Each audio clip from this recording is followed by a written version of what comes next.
Hello video ba ni? Ay video good.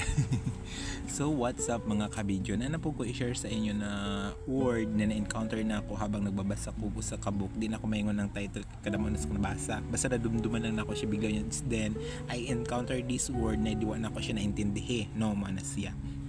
So ang word of the day na to karon is diabolical. Ibig sabihin ng pakasama, halang ang bituka, or pwede na to siya ilarawan sa taong malupet, malisyoso, or wicked. Ano siya. Pero sa example na to ha, diabolical plan, may masamang plano, napakasamang plano.